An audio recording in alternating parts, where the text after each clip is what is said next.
அமைச்சர் அவர்களே, சகோதரி தமிழிசை சவுந்தரராஜன் அவர்களே, நடிகர் சகோதரர்களே, பெப்சி குடும்பத்தாரே, அப்படி சொல்லும் பொழுது அனைவருமே அது கொண்டிருக்கிறோம். ரொம்ப நீட்டி வழக்கப்படாத அமைச்சர் ஏர்போர்ட்டுக்கு போனோம். பெப்சி குடும்பத்தாருன்னு சொன்னால் இந்த மேடையும் அரங்கம் அடங்கி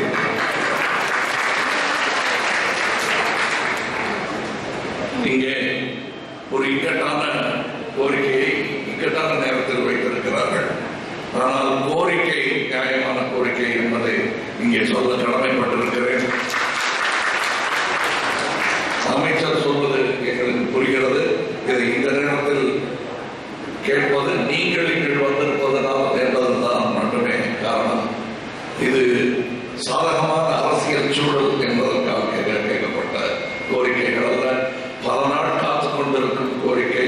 நீங்கள் வந்ததனால் இன்று வைக்கப்பட்டது. என்று வேண்டுமானால் செய்யுங்கள், ஆனால் தயவு செய்து செய்து விடுங்கள்.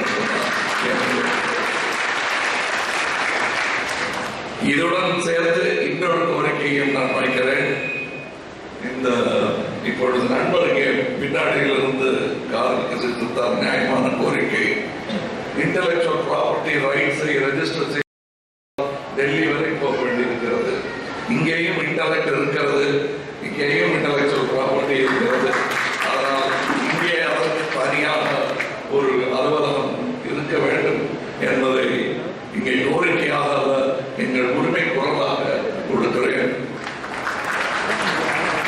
இன்னும் ஆர்பிஎல் திட்டத்தின் கீழ் சற்று தாமதப்பட்டு போயிருக்கிறது. பல காரணங்களினால் அதை மீண்டும் துரிதப்படுத்தும் கடமை எனக்கு இருக்கிறது. இங்கே நான் வந்திருப்பது கொடுக்கப்பட்ட பட்டங்களை வைத்துக் கொண்டுள்ள நானும் ஒரு தொழிலாளி என்பதை இன்னும் மறக்காமல் இருக்கிறேன். என்னுடைய நட்சத்திர அந்தஸ்தை ஓரளவுக்கு பாதுகாத்துக் கொண்டிருப்பதும் என்னுள் இருக்கும் தொழிலாளி தானே தவிர நட்சத்திரம் பாஸ்போர்ட்டா தலைவர்களும் தெரியாது. நான் நம்பி காசு கையில் இருப்பதற்கு காரணம் நான் ஒரு தொழிலாளி. கமலஹாசன் என்ற நட்சத்திரத்தை காப்பாற்றிக் கொண்டிருப்பவன் கமலஹாசன் என்ற கடும் உழைப்பாளி. அதுக்காக தொழிலாளி. அவரை நம்பிதான் என் கம்பெனி நடந்துட்டு இருக்கு.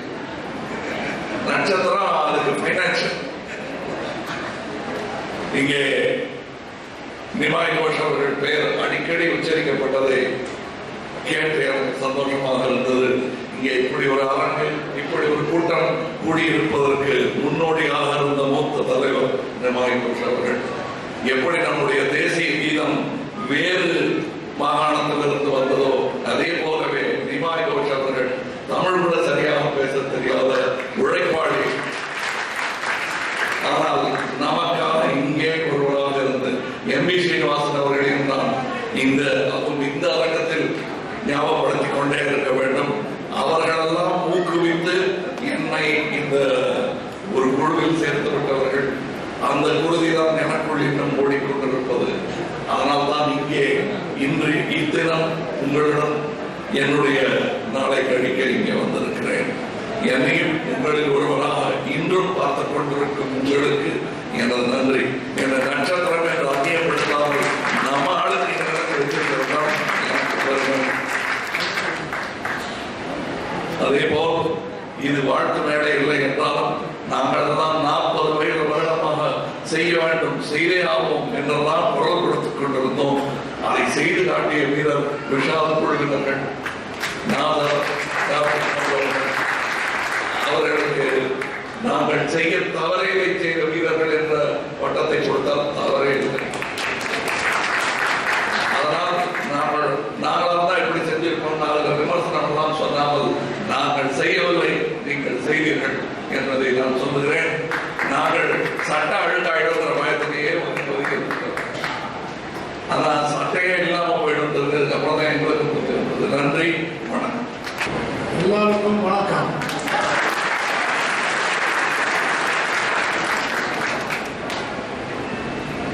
ఈరోజు చాలా సంతోషంగా ఉన్నాడు.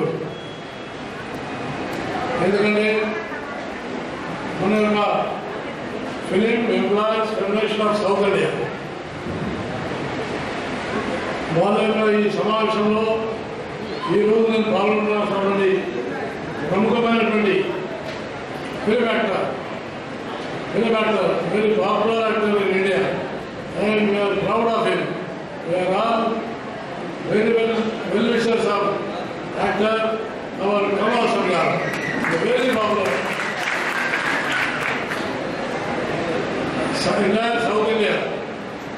entire South India and particularly in India also and international arena.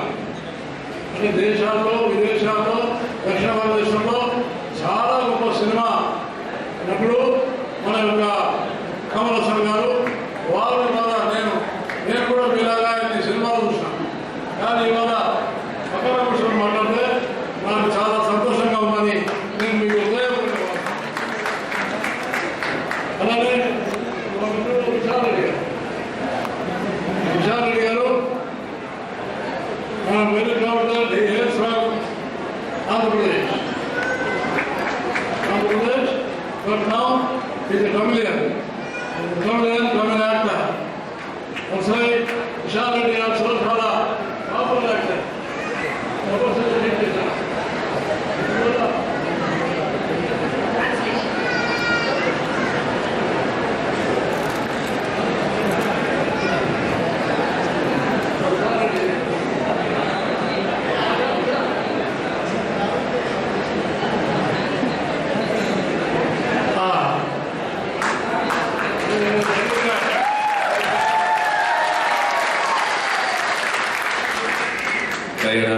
கரெக்டாக டிரான்ஸ்லேஷன் பண்ணணும்னு எனக்கு தெரியாது, தப்பா நினைச்சுக்கிறேன். ஏதோ he is my translator.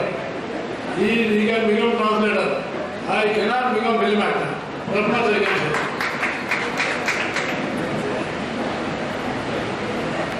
All the people who are translating. You can translate. Actually, I cannot become actor. You are a translator.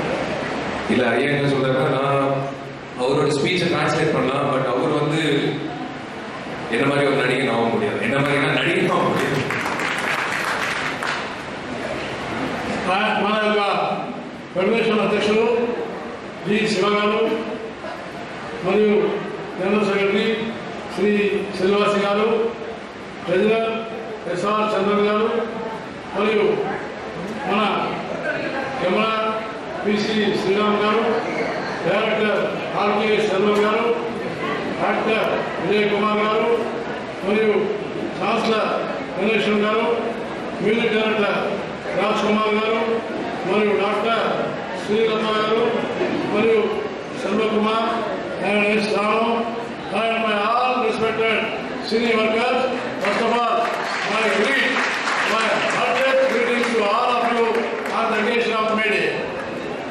மேடை அன்னைக்கு ஐயா சொல்ற இதயபூர்வ வார்த்தைகள் உங்க எல்லாருக்கும் தெரிவிக்கிறேன்.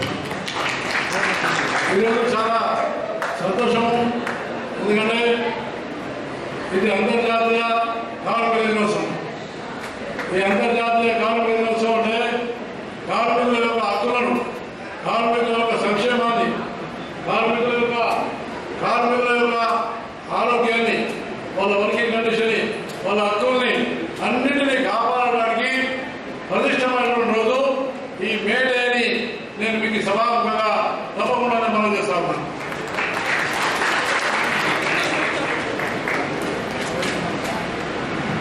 நீங்க சொன்ன அத்தனை கோரிக்கைகள் நிறைவேற்றுறதுக்காக ஐயா வந்து டெல்லியிலிருந்து வந்திருக்காரு, சந்தோஷமா தெரிவிக்கிறேன்.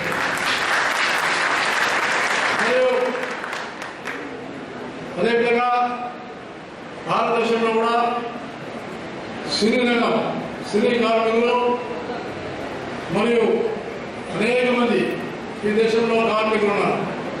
దేశంలో మొత్తం ఉన్నటువంటి కార్మికులు, సంఘటన రంగ కార్మికులు కేవలం 6 కోట్లు 7 కోట్ల మధ్యలో ఉన్నారు. కానీ అసంఘటిత రంగంలో unorganised sector workers, they are approximately 40 crore people in which cine actors are there, cine workers are there. அங்கீகரப்பட்ட தொழிற்சங்கங்களிலே 7 கோடி பேர் இருக்கிறார்கள். ஆனால் அங்கீகரிக்கப்பட்ட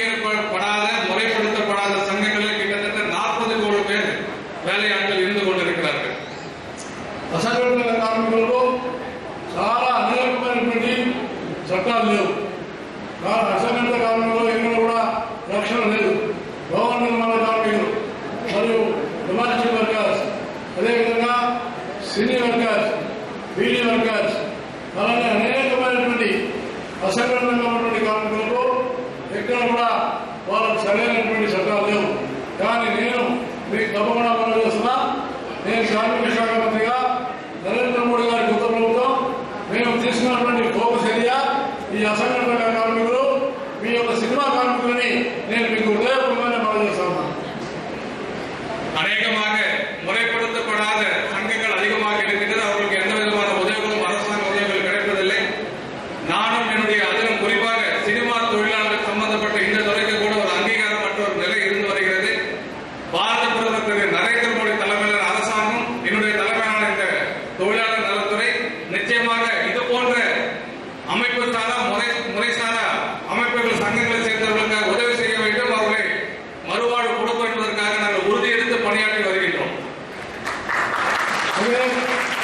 ఈ అసంఘటిత కార్మికులు మేము భవన నిర్మాణ కార్మికులు 4,70,00,000 మంది. మరి సినీ కార్మికులు ఇక్కడ తమిళనాడులో 23 ఉన్నటువంటి ఒక సంఘాలుగా ఏర్పడి దాదాపుగా 25,000 మంది సినీ కార్మికులు వాళ్ళ కుటుంబాలను కలిసి 2 లక్షల మంది ఉండడము ఇది చాలా గొప్ప విషయం. నేను తప్పకుండా ఈ సినీ వర్గస్ మీద ప్రత్యేకమైన శ్రద్ధ వహిస్తానని నేను మీకు హృదయపూర్వకంగా మనం చేస్తాను. அதாவது இந்த பெப்சி அமைப்பில் 23 சங்கங்கள் ஒருங்கிணைந்து 25,000க்கும் அதிகமான உறுப்பினர் இருந்து கொண்டிருக்கிறார்கள். இதில் 2 லட்சம் குடும்பங்கள் இதில் நம்பி வாழ்ந்து கொண்டிருக்கிறது. அதை எங்கள் கவனத்தில் எடுத்துக் கொண்டிருக்கிறோம். మన యొక్క ఈ సినీ కార్మికులు నిజంగానే చెప్పాలంటే యాక్టర్ కమల్ హాసన్ గారు నన్ను నిజంగా వారు కాపాడారు. నేను చెప్పాల్సిన విషయం వాళ్ళే చెప్పేసినారు. ఎందుకంటే ఎందుకు నేను చెప్పకూడదు, ఏ పరిస్థితిలో నేను మీ మధ్యలో ఉన్నాను అనేటువంటి విషయాన్ని మన సినీ యాక్టర్ కమల్ హాసన్ గారు చెప్పారు. అయినా కూడా నేను మీకు మనం చేస్తామన్నా ఎన్నికలు ఉన్నాయి కాబట్టి నేను ఏమి మాట్లాడానో ఎన్నికల తర్వాత మళ్ళీ ఒకసారి వచ్చి ఈ సమస్యల మీద నేను మీకు స్పష్టమైనటువంటి ఒక సమాధానం ఇస్తానని మీకు హృదయపూర్వకంగా మాట్లాడతాను. இந்த சினிமா தொழிலாளர் சங்கத்திற்காக நிறைய கோரிக்கைகள் இருந்து வருகின்றது. ஆனால் எனக்கு முன்பாக பேசிய மரியாதைக்குரிய திரு கமலஹாசன் அவர்கள் என்னை ஒரு சங்கடமான சூழ்நிலையிலிருந்து என்னை காப்பாற்றி இருக்கிறார். இப்பொழுது தேர்தல் நடைமுறை சட்டம் அமலில் இருக்கின்ற காரணத்தினாலே இப்பொழுது நான் எந்த ஒரு உறுதிமொழியும் என்னால் கொடுக்க முடியாது. ஆனால் தேர்தல் முடிந்த பிறகு மீண்டும் நான் இங்கேயே வந்து உங்களோடு பேசி உங்களுடைய அத்தனை கோரிக்கைகளையும் தீர்ப்பதற்கான அத்தனை நடவடிக்கைகளும் இங்கே எடுப்பேன் என்று உறுதியளிக்கிறார். ఈరోజు కార్మిక రంగానికి 3 ముఖ్యమైనటువంటి విషయాలు. 1 విద్య, 2 వైద్యం, 3 హౌసింగ్. ఈ 3ని కూడా నరేంద్ర మోడీ గారి ప్రభుత్వం చాలా ప్రాముఖ్యత ఇస్తుంది. మీకు అన్ని విధాలుగా కార్మికులకు మేము ఈ విషయంలో అండగా ఉంటున్నామని నేను మీకు సగర్వంగానే చెప్పగలుగుతా ఉన్నాను. இன்றைக்கு இந்த தொழிலாளர் தினத்திலே தொழிலாளருக்கு அடிப்படையாக 3 விஷயங்கள் மிக முக்கியமானதாகும். முதலில் கல்வி, அடுத்தது மருத்துவ வசதி, 3வது வீடு சொந்த வீடு வேண்டும் என்ற ஒரு கோரிக்கை. இந்த 3 விஷயங்கள் கூட பாரத பிரதமர் நரேந்திர மோடி அவர்களும் நாங்களும் அதில் உறுதியாக இருக்கிறோம். இது அத்தனை நிறைவேற்றப்பட வேண்டும் என்பதை நாங்கள் தெளிவான நோக்கத்தோடு பணிபுரிந்து வருகிறோம். మీకు ఒక విషయం మాత్రం చెప్పగలుగుతాను. హౌసింగ్ విషయంలో, ఇళ్ల నిర్మాణ విషయంలో మీ అందరికీ 1,50,000 రూపాయల వరకు కేంద్ర ప్రభుత్వం ఇస్తుంది అన్న విషయాన్ని మాత్రం నేను మీకు హృదయపూర్వకంగా మనం చేస్తాను. உங்கள் அத்தனை பேருக்கும் வீடுகள் கட்டுவதற்காக மத்திய அரசாங்கம் ஏற்கனவே 1,50,000 ரூபாய் கொடுத்து வருகின்ற ஒரு விஷயத்தை மாத்திரம் உங்களை நினைவுக்கு கொண்டு வர விரும்புகிறேன். దీన్ని బాగా సద్వినియోగం చేసుకోవాల్సిన అవసరం ఉంది. అయితే ఇక్కడ నాకు 3 ముఖ్యమైన విషయాలు చెప్పారు. 1, మీకు ఇక్కడ ఉన్నటువంటి మన యొక్క కార్మికులు ఉన్నటువంటి మొబైల్ డిస్పెన్సరీస్ ఒక 3 రోజులు మాత్రమే వారంలో వస్తున్నాయి. కాబట్టి మాకు ఒక హాస్పిటల్ కట్టాలని చెప్పేసి మీరు ఇక్కడ నన్ను కోరడం జరిగింది. అదేవిధంగా 2వ విషయం కూడా నన్ను అడిగారు. ఏమిటంటే మా యొక్క ఇక్కడ ఉన్నటువంటి ఏకే నగర్ చెన్నై హాస్పిటల్లో మీకు ప్రత్యేకమైన వార్డు కల్పించి సూపర్ స్పెషాలిటీ ఉన్నటువంటి వైద్యాన్ని ఇవ్వాలని మీరు ఇక్కడ అడగడం జరుగుతూ ఉంది. దాంతోపాటు మీకు పెన్షన్ కావాలని, మీ పిల్లలకు స్కాలర్షిప్ కావాలని, దాంతోపాటు మీకు అన్ని విధాలుగా మీకు సరైనటువంటి ఒక గౌరవం దొరికే విధంగా కావాలని మీరు కోరుతున్నారు. నేను చెప్పినట్టుగానే ఈ విషయాలన్నీ కూడా నేను తప్పకుండా ఎన్నికలైన తర్వాత పరిశీలించి మీకు సరైనటువంటి న్యాయం చేయడానికి సర్వ విధాలైన ప్రయత్నం చేస్తామని నేను మీకు హృదయపూర్వకంగా మనం చేస్తాను. இங்கே 3 விதமான கோரிக்கைகள் நீங்கள் வைத்திருக்கிறீர்கள். முதலாவதாக வாரத்தில் 3 நாட்கள் மட்டும் நடமாடும் மருத்துவமனை வந்து இருக்கிறது. ஆக வாரம் முழுவதும் இருக்கக்கூடிய ஒரு நிரந்தர மருத்துவமனை உங்களுக்கு வேண்டும் என்ற கோரிக்கை வைத்திருக்கிறீர்கள். இரண்டாவதாக இங்கே KK நகரில் ESI மருத்துவமனை இருக்கிறது. அதில் இந்த சினிமா நடிகர் சங்கத்திற்கு, இந்த சினிமா தொழிலாளர் சங்கத்திற்கு தனியாக ஒரு கட்டிடமோ தனியாக ஒரு அமைப்பு வேண்டும் சொல்லியிருக்கிறீர்கள், கோரிக்கை இருக்கிறது. அடுத்தது மூன்றாவது உங்களுக்கு மாதம் மாதம் நீங்கள் ஓய்வு பெற்ற பிறகு உங்களுக்கு ஓய்வூதியம் வர வேண்டும், உங்களுடைய குழந்தைகள் படிப்பதற்கு வசதி செய்ய வேண்டும் என்ற கோரிக்கை இருக்கிறது. நிச்சயமாக உங்களுக்கு என்னுடைய மனப்பூர்வமாக ஒரு உறுதியை சொல்லுகிறேன். தேர்தல் முடிந்த பிறகு நிச்சயமாக அவை அத்தனை பரிசீலிக்கப்பட்டு அவை கவனத்தில் எடுத்துக்கொண்டு நிறைவேற்றி கொடுக்கப்படும் என்று சொல்லுகிறேன்.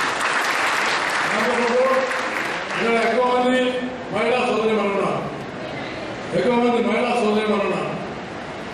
అయితే ఈ యొక్క నేను మీకు విశేషంగా మనం చేస్తున్నాను. మేము మహిళా సోదరి మనులకు వాళ్ళకి ఇక్కడ కూడా ఏ రకమైనటువంటి ఒక జెండర్ బయాస్ లేకుండా వాళ్ళకు మగవాళ్ళతో సమానంగా వేతనాలు ఇవ్వడం, వాళ్ళకు పనిదినాలు కల్పించడం, వాళ్ళకు అన్ని సౌకర్యాలు చేయడానికి అనేకమైనటువంటి చట్టాలు కొత్తగా కూడా రాబోతున్నాయి. కాబట్టి మహిళా సోదరి మనులకు ప్రత్యేకంగా నేను చేస్తున్నాను. ఏదైతే మ్యాటర్నిటీ బెనిఫిట్ ఉందో, మ్యాటర్నిటీ బెనిఫిట్ గతంలో 12 వారాలే ఉన్నది. అది ఇప్పుడు మీ అందరికీ 26 వారాలు రాబోతుందని నేను మీకు హృదయపూర్వకంగా మనం చేస్తాను. ఇది చాలా గొప్ప విషయం. ఎందుకంటే మహిళలకు ప్రత్యేకమైన సౌకర్యం ఇవ్వాలనే ప్రయత్నంలో ఇవన్నీ కూడా మీకు ఎందుకు చెప్తున్నానంటే ఈరోజు మేడే కాబట్టి కార్మికులకు కావాల్సినటువంటి అనేకమైనటువంటి విషయాల్లో మహిళా సోదరులకు చాలా అవసరం. అందుకని ఈ విషయం మీద మ్యాటర్నిటీ బెనిఫిట్ వల్ల మహిళలకు ఈ 26 వారాలు వాళ్ళకు వేతనం ఇస్తూ వాళ్ళకు సెలవులు అనేది ఇది చాలా గొప్ప విషయంగా నేను భావిస్తాను. இங்கே மகளிர் அதிகமாக, தாய்மார்கள் அதிகமாக இருக்கின்றனர். உங்களுக்கும் ஒரு விஷயத்தை சொல்ல கடமைப்பட்டிருக்கின்றேன். ஆண்களுக்கு நிகராக மகளிருக்கு என்னவெல்லாம் வசதிகள் தேவை அத்தனையும் நாங்கள் செய்து கொடுக்க தயாராக இருந்து கொண்டிருக்கின்றோம். இதுவரைக்கும் உங்களுக்கு மகப்பேறு காலத்தில் 12 வாரங்கள் மட்டுமே உங்களுக்கு விடுமுறை கிடைத்து வந்தது. அதை 26 வாரங்களுக்கு உயர்த்தி கொடுக்க வேண்டும் என்று முடிவு செய்யப்பட்டிருக்கிறது. அது மட்டும் உங்களுக்கு சம்பளத்துடன் கூடிய விடுப்பு அந்த 26 நாட்களுக்கும் 26 வாரங்களுக்கும் கொடுக்க வேண்டும் என்று முடிவெடுக்கப்பட்டிருக்கிறது. அதையும் உங்களுக்கு சேரும். ஆகவே பெண்களை நாங்கள் தெய்வமாக நினைப்பது மட்டுமல்ல, உங்களுக்கு அத்தனை வசதிகள் செய்து கொடுக்க வேண்டும் என்று எங்களுடைய அரசாங்கம் இதற்காக உழைத்துக் கொண்டிருக்கிறது.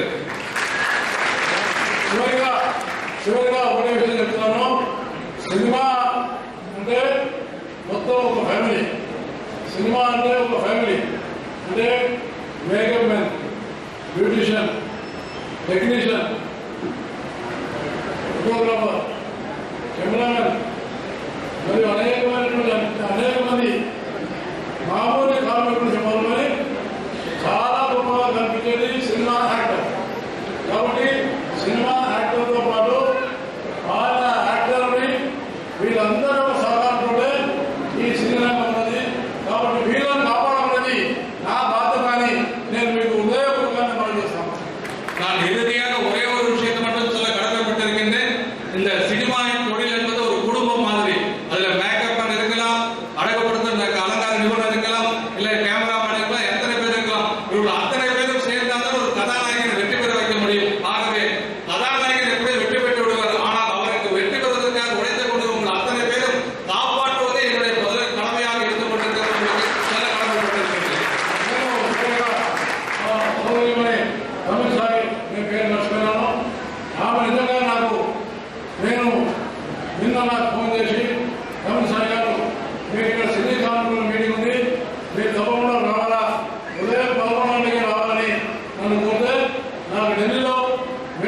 ఉంది కాబట్టి నేను రాను. సాయంకాలం అయితే వీలు చేసుకొని సినీ వర్కర్స్ కాబట్టి నేను తప్పకుండా వచ్చిపోతానని ఇవాళ మా తమిళ సాధించినటువంటి యొక్క ఆమె యొక్క ఆహ్వానంలో నేను మీ అందరితో కలవాలని నాకు చాలా సంతోషంగా ఉందని నేను మీకు ఉదయపూర్వకంగా తెలియజేస్తాను. உண்மையிலேயே இங்க எங்களுடைய தலைவர் தமிழகத்துடைய பாரதிய ஜனதா கட்சியின் தலைவர் டாக்டர் தமிழிசை சவுந்தரராஜன் அவர்கள் நன்றி சொல்ல வேண்டும். நேற்றுக்கு இதை தொலைபேசியில் தொடர்பு கொண்டு இதுபோல சினிமா தொழிலாளர் கூட்டமைப்பின் சார்பாக ஒரு வேதின நிகழ்ச்சி இருந்து கொண்டிருக்கிறது, நீங்கள் தவறாமல் வந்து கலந்து கொள்ள என்று ஒரு கோரிக்கை வைத்தார். காலையில் 11 மணிக்கு இந்த நிகழ்ச்சி என்று சொன்னார். ஆனால் மே 1ஆம் தேதி இருக்கின்ற காரணத்தினாலே இதை மாலை 4 மணிக்கு வைத்தால் என்னால் கலந்து கொள்ள முடியும் என்று சொல்லிவிட்டு காலையிலே டெல்லியில நிகழ்ச்சியை முடித்துவிட்டு நேரடியாக விமானத்தை பிடித்து இங்க வந்திருக்கின்றேன். உண்மையிலே தமிழிசைக்கு அவர்களுக்கு என்னுடைய பாராட்டை நன்றியை தெரிவித்துக் கொள்கிறேன். ధన్యవాదాలు తెలియజేస్తున్నాను. నన్ను బాగా సన్మానించారు. నా యొక్క పెద్ద ఫోటో ఇచ్చారంటే మీకు అనేకమైన సమస్యలు, పెద్ద పెద్ద సమస్యలే కాబట్టి ఇవన్నీ కూడా తీర్చాలనే ఉద్దేశంతో మీరు నా పెద్ద ఫోటో ఇచ్చినారు. ఆ పెద్ద ఫోటో వచ్చిన ఏ విషయం కూడా సమస్యలను నేను తప్పకుండా స్పందిస్తానని మీరు నా ఫోటో ఇచ్చి నా సన్మానం చేసినప్పుడు నేను మిమ్మల్ని జీవితంలో కార్మిక శాఖ మంత్రిగా తమిళనాడులో ఉన్నటువంటి ఫెడరేషన్ సినీ కార్మికుల్ని మనిషిపోలేని నేను మీకు హృదయపూర్వకంగా నేను విజ్ఞప్తి చేస్తాను. இன்றைக்கு ஒரு மிகப்பெரிய ஒரு புகைப்படத்தை எனக்கு பரிசாக நினைவு பரிசாக கொடுத்துள்ளீர்கள். அந்த புகைப்படத்தை பார்க்கின்ற பொழுதெல்லாம் தமிழ்நாட்டில் என்னை அழைத்து கௌரவப்படுத்தி இந்த புகைப்படத்தை கொடுத்த உங்கள் அத்தனை பேருக்கும் என்னால் முடிந்த அத்தனை உதவிகளும் செய்ய வேண்டும்